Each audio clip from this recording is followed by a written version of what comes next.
News Services Division of All India Radio presents Northeast Diary.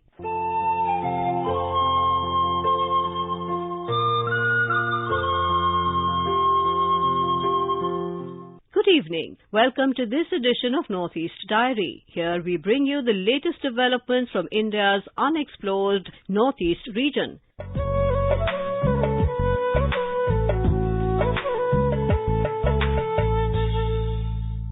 Today, we shall talk about an ambitious city transport plan for Aizawl, which has been mooted by the state government recently. We will also take you to a village in Pek district of Nagaland, which is a historical village of the Nagas.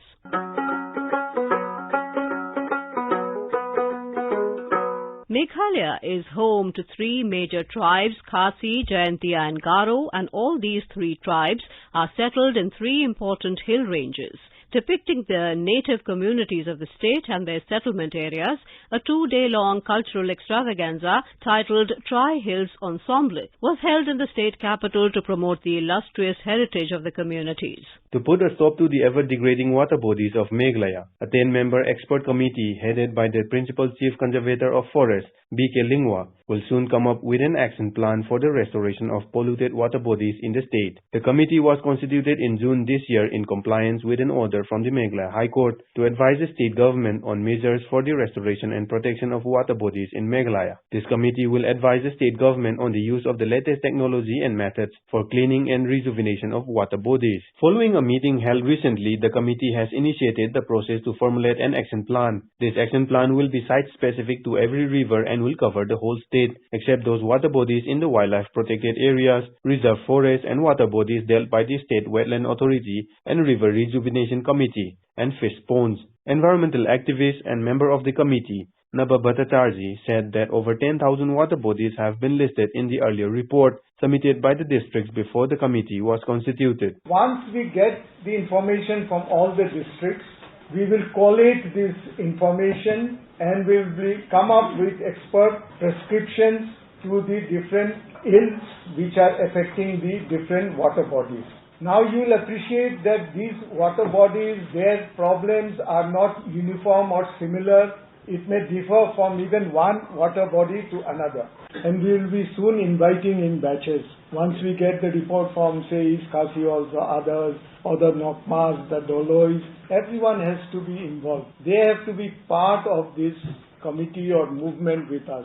That's why the committee has two members from the public also. Without the involvement of the stakeholders at the base of the pyramid, at the grassroots level, nothing can go forward. It will remain confined within this room. So our committee feels that the people should be involved and coming out with the issues faced in their respective areas. The steps taken up by the expert committee come at a crucial time when residents of the state have been reeling under severe consequence of pollution of rivers and other water bodies. The committee will also conduct studies which will be carried out in two seasons, dry and rainy season, for the collection of baseline data related to pollution and others. It is expected to be completed within 6 months. This is Rusam for Northeast Diary from AIR News, Shillong.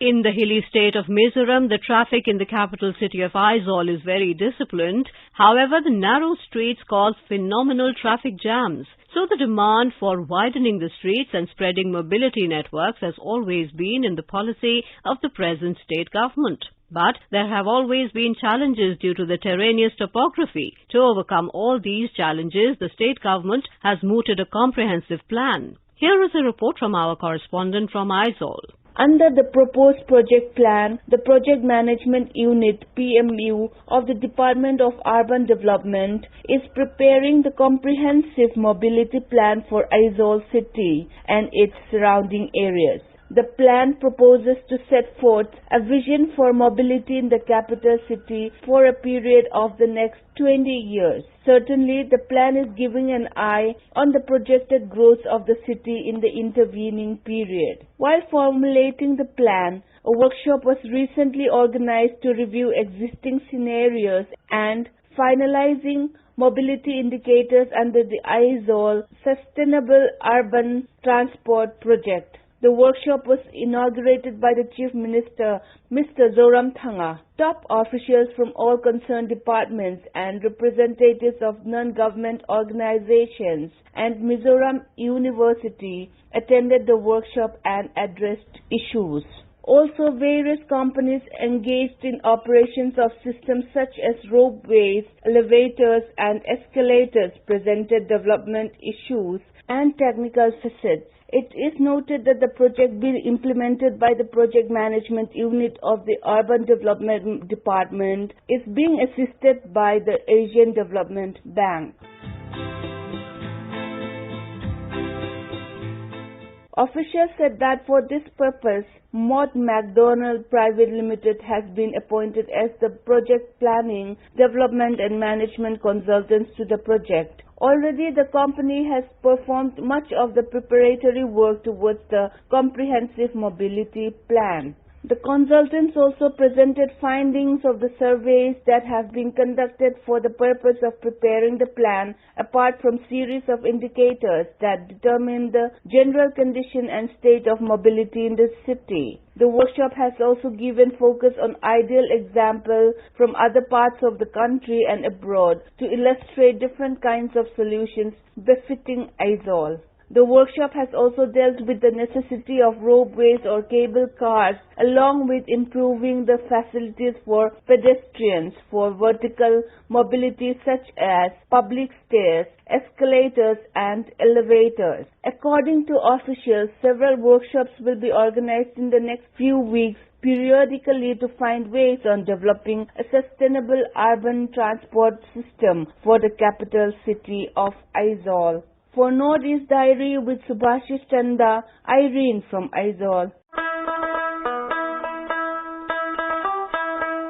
In Manipur, the festival of strengthening the bond of love between married ladies and their brothers, along with paternal families, Ningol Chakoba, was celebrated last Thursday. The tiny state of the northeast region witnessed festive mood, with Diwali, Govardhan Puja, Ningol Chakoba being celebrated in the same week. More from our Imphal correspondent J.J. Thokchom. Although the Ningon Chakoba festival has been celebrated by Meitei since long years back, nowadays other ethnic groups also join the festival. Moreover, many Meitei civil societies also arrange Ningon Chakoba for other ethnic groups. In this festival, the married ladies are invited to their paternal families for a feast to be had together with their brothers and other family members.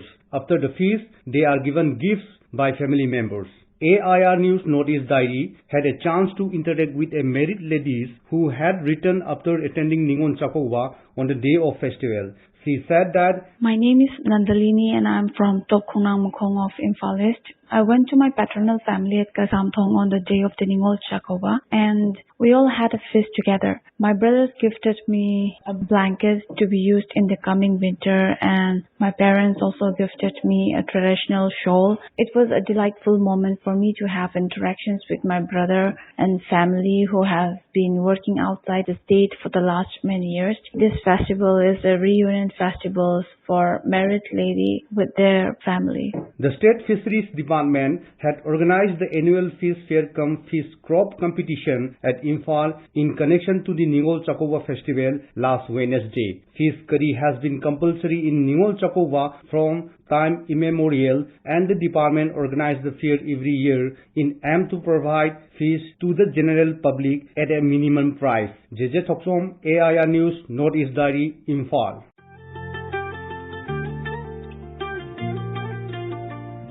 Kalimpong-based Shuden Khabimo's debut novel Song of the Soil has made it to the JCB Prize for Literature 2022 shortlist. Today, for this interview with Northeast Diary, we have Shuden Khabimo joining us from Kalimpong over phone and Anurag Basnet in our studios, who will share the journey of Song of the Soil. The interview has been conducted by Usha Sharma. We will share the journey of Song of the Soil and the significance of the title, marking the milestone of the JCB shortlist. Congratulations to both of you, Shuden and Anurag. Thank you. Song of the Soil is the first title translated from Nepali to enter the JCB shortlist. What does this milestone mean for the language and Nepali authors. Nepali भाषा एक regional language है। देश में बहुत जगह पे नेपाली लिखते रहे, लेकिन मेनस्ट्रीम तक अभी तक वो नेपाली का जो प्लेस होना था वो नहीं है अभी तक। तो मुझे लगता है कि ये सिर्फ भाषा के लिए नहीं, ये समुद्र के लिए नहीं, लेकिन एक रीजनल लैंग्वेज जो नेपाली है उसके लिए मेनस्ट्रीम तक जोड़ने का एक माध्यम भी बना है। तो सबसे बड़ा बात मुझे ही लगता है। This question is also for Mr. Anurag. What is the mainstream? I think is the question that we need to ask. And for a very long time, book publishing has been a very centralized activity. And by centralized, I mean centered in Delhi, literally, because that is where the publishing industry majorly is. And everything else, which is not in Delhi, becomes the periphery. So when a work from the Hill region is endorsed and recognized by the publishing industry, which is based in Delhi, then there is, of course, sense of rejoicing. Yes, that we have possibly arrived. But at the same time, there is also this possibility which opens up, which is that finally our stories might be heard. And finally we might get to tell the stories that we want to tell, which will be picked up, published and read by the rest of India, hopefully. So in that sense, I think this recognition, because an award is a recognition, an award is not books, as my former boss was fond of saying, books are not horses. And this is a recognition. And to be recognized is always a good thing. The fact that we have a situation where there is a periphery and a center is unfortunate, where somebody has to be recognized by someone. But perhaps that's the reality of things. However, this endorsement and this recognition is, in a sense, the opening up of doors, is what I would like to look at it as. How and when did the journey of writing Fatsung begin, Chudinji? मेरा first वो story collection आया था 2015 में, 2015 में वो कहानी का संग्रह। तो उसके बाद में जो रिएक्शन, मतलब ये दार्जिलिंग में इतना बड़ा मूवमेंट हुआ, गोरखा मूवमेंट 1986 में, 86 से 88 तक, तो इतना बड़ा मूवमेंट हुआ, हम लोग को प्रभावित किया। लेकिन वो मूवमेंट का पार्ट हमारा वो लिटरेचर में कभी नहीं आया, फिक्शन के कहा में बड़ा, वो नोवेल के कहा में कभी नहीं आया। तो ये स्टोरी दिखा था, उसके बाद में वो जो रीडर्स है उसका प्रतिक्रिया आया कि नोवेल में इसको ट्राई करो। तो उस टाइम क्या था, दार्जिलिंग और नेपाली लिटरेचर में वो फिक्शन का थोड़ा गैप भी था। जो भी राइटर लिख रहा था ज्यादा वो पोइट्री के ऊपर लिख रहा था। तो मुझे लगा ये एक तो गैप भी है, और दूसरा वो मूवमेंट का इतना बड़ा असर है आम लोग में, अभी तक उसका 20 से 22 साल 30 साल हो गया, अभी तक हो रहा है आम लोगों के ऊपर, लेकिन उसके ऊपर कोई राइटर नहीं लिख रहा। तो मुझे लगा कि इस बार कुछ ट्राई करे इसके ऊपर। तो मैं थोड़ा उसी के ऊपर रिसर्च करने के लिए सलाह है। तो लगभग 4 साल के अंदर में ये नोवेल रेडी हो गया। What are the major challenges and considerations in translating from Nepali to English? The biggest challenge is reconciling oneself as a translator that some of it will be lost. Because I read it in the Nepali, I understand the Nepali, and I understand not just the language, but I understand the cultural context, the nuances, the smallest detail within the language. And somehow it is extremely sometimes frustrating to find that I cannot convey that in the target language, in English. Why? Because perhaps the target language is, I'm not very good at it. That is one possibility. The other possibility is that the target language is not pliant enough. It's not flexible enough to carry all of the meanings that I wish to convey, or are there in the original text. So one of the biggest challenges is conveying geography. English does not sometimes have all the words or all the expressions that I need to describe our agrarian economy. We have a system of steppe farming, right? And we have one word for it, Gora, Kanda, etc. But English has just one expression, terraced fields, right? Now, terraced fields does not always convey the same thing. Now, sometimes when you read it in Nepali, the word which denotes the order of birth becomes the name of the person. It is quite possible for us to find people in our villages, in our midst, whose names we don't know. We just know him as Saila Basnet or Saila Chetri or Kaila Chetri, which translates roughly to second born Basnet or second born or third born, which is ridiculous in English. So these are the small challenges. And so as a strategy, when I translate, I try to use them as proper noun. But the degree of intimacy that happens in a small village where everyone knows everyone, the degree of intimacy which allows them to address a person as Saila or Jetha, because you know that person from birth. And sometimes you know that person for the last 3 or 4 generations, you know that family for the last 3 or 4 generations, or maybe more. That circle of intimacy, that it's not very easy to convey that sometimes. So those are some of the challenges. The novel deals with a sensitive subject, the dreams, fear and losses surrounding the Gorkhaland movement. What has been the response in the region? The response in the region from the Nepali community, of course, has been one of, I think, universal endorsement. Because there's this sense that, yes, this was a story that has long been waiting to be told. This is our story, and it has finally been told. One of the things that I personally, as a reader, as a scholar sometimes, and also definitely as a Nepali from this region, one of the problems that I've faced is when I've looked into literature for our story, for the story of the Gorkhaland movement of 1986, I have found nothing, right? So for me personally, when this book fell into my hands and I read it, and I was like, for the first time, yes, finally this story which deserved to be told, yes, it is finally in print. And if something is in print, it is very difficult to dislodge it, right? So that is the reaction I had, and I think that is the reaction many readers would have had. Suden जी, यह उपन्यास एक संवेदनशील विषय गोरखालैंड आंदोलन के सपने, भय और क्षति से संबंधित है। क्षेत्र में इसकी क्या प्रतिक्रिया रही है? दार्जिलिंग के लिए तो ये मुद्दा से हर लोग जुड़ा हुआ है, हर आदमी को ये मुद्दा के एक सेंसिटिव दृष्टिकोण है। नेपाल में थोड़ा मुझे पहले लग रहा था कि थोड़ा प्रॉब्लम हो सकता है, क्योंकि मुझे उस टाइम बोला था कि पॉलिटिकली फिक्शन होता है वो आम लोग उतना नहीं पढ़ता है। पहला रिएक्शन वैसा था। और एक बात भी था, गोरखालैंड की मूवमेंट के साथ साथ उसमें चाइल्डहुड का एक कथा है, तो एक ग्रामीण लोग का एक दोस्ती का कथा भी उसके साथ साथ आगे बढ़ता है, तो आम लोगों को वो भी पसंद आया। मुझे लगता है कि जो पाठकों का नेपाली रीडर्स का जो प्रेम मिला, वही प्रेम की वजह से मैं आज यहाँ तक आया हूँ। अगर नेपाली रीडर्स का वो पहला वाला प्रेम नहीं मिला होता तो ये पॉसिबल नहीं था।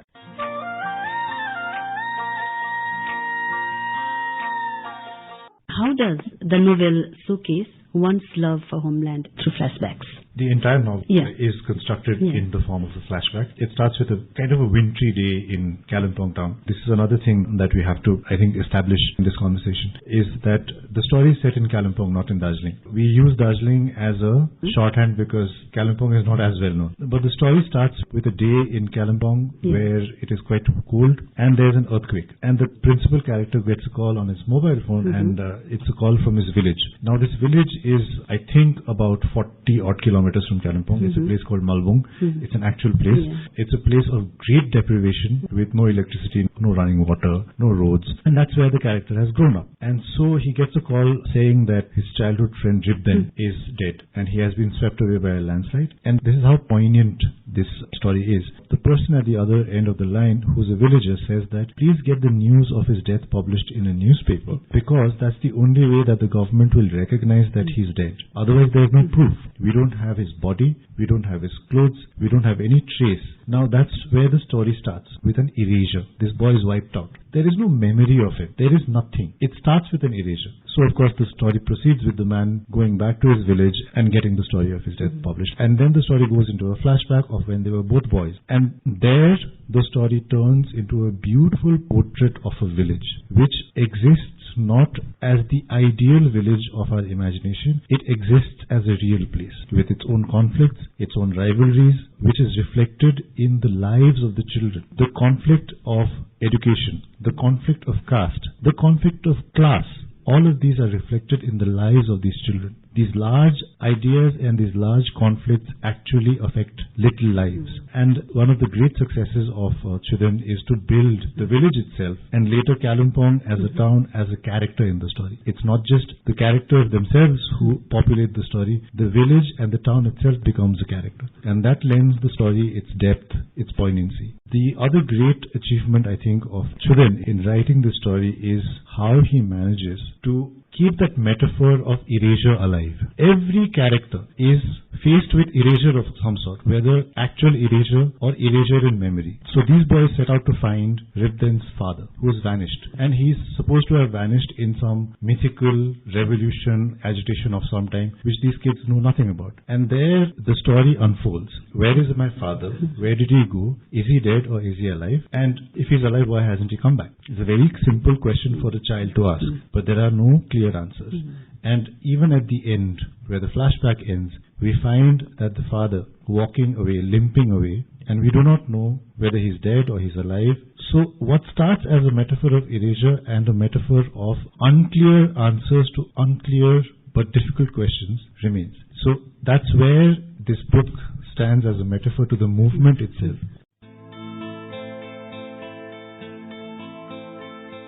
All inclusions in this year's JCB Prize for Literature shortlist are translations, which is unprecedented. What does this indicate? The 5 stories that are there on the GCB list this year, which are all in translation, I would like to think that we are finally starting to listen to each other. A country which is as diverse as India, with the linguistic diversity that we have, if we are endorsing languages from other languages and we are willing to read those languages, and a prize which is as prestigious as JCB is saying that here are 5 translations, please read them.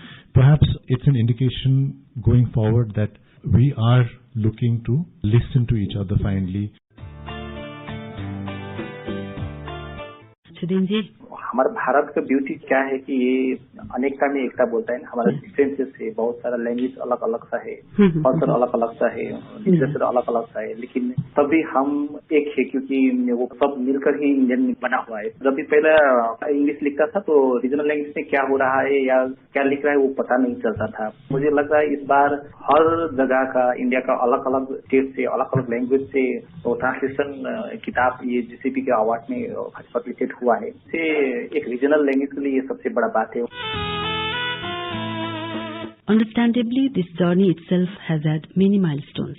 How would you react to making and not making the final cut, which would be announced soon? As a writer, मुझे तो लगता है कि जीत गए तो और अच्छा होगा. ये जीत गए तो नेपाली लैंग्वेज, नेपाली लिटरेचर जीत जाता है. सुरेन जी, आप युवा, आकांक्षी और उदीयमान साहित्यकारों को क्या संदेश देना चाहेंगे? हर राइटर को 3 बात होना जरूरी है. एक तो राइटिंग के ऊपर आपको ईमानदारी से लिखना पड़ेगा, और दूसरा इंग्लिश ही पढ़ नहीं पाता तो दूसरा लैंग्वेज से इधर आ सकता है, आ रहा है अनुवाद होके तो अनुवाद की किताब भी आप पढ़ सकता है. तो जितना आप लिखता है उससे ज्यादा आपको पढ़ना होगा. और तीसरा जो भी मुद्दा पे आप ऊपर लिख रहा है तो उसको ऊपर रिसर्च तो करना जरूरी है. What is your message for young aspiring authors?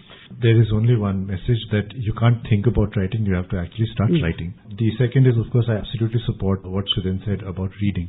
Thank you, Sudhin and Anurag, for sharing your thoughts on Song of the Soil, which has become the first translated Nepali work of fiction to make it to the JCB Prize for Literature shortlist in 2022. We would like to congratulate you again with the hope that the novel wins the JCB Prize for Literature 2022. The interviewer was Usha Sharma.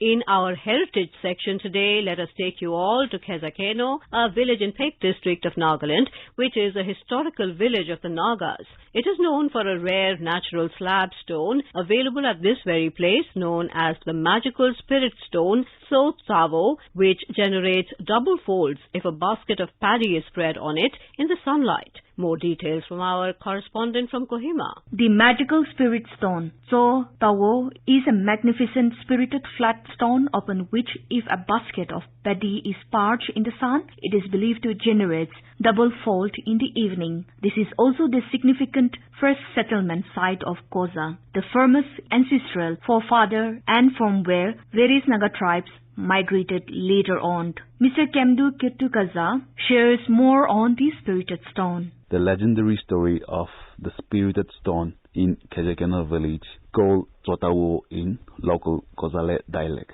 The first dweller, named Koza, was guided by a swallow bird to a flat stone, whereby he witnessed a frog bringing a small bunch of rice and left it on the stone, which later in the evening, the quantity of the rice which the frog left in the morning just doubled, and so on. The stone began to produce double the quantity which was poured in the morning while collecting in the evening. So they used the stone for the same purpose daily.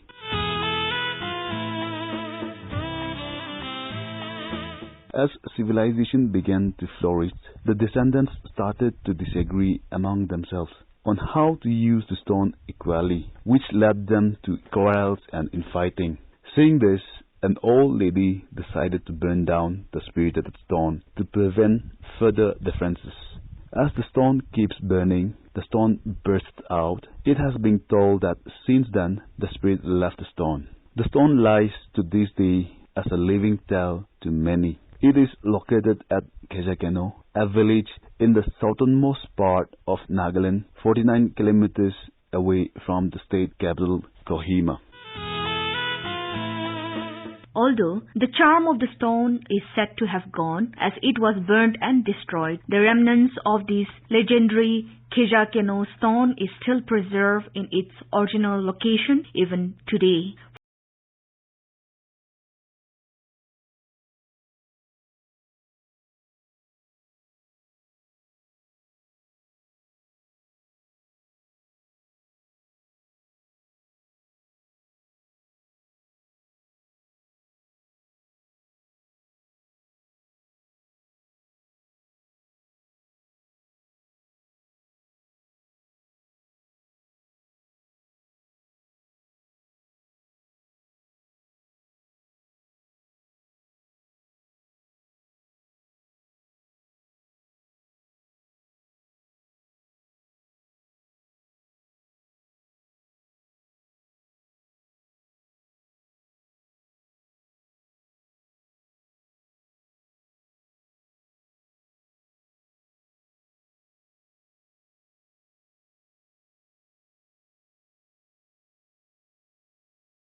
And assisted by Kamlesh Mudgal. It was brought to you by the News Services Division of All India Radio.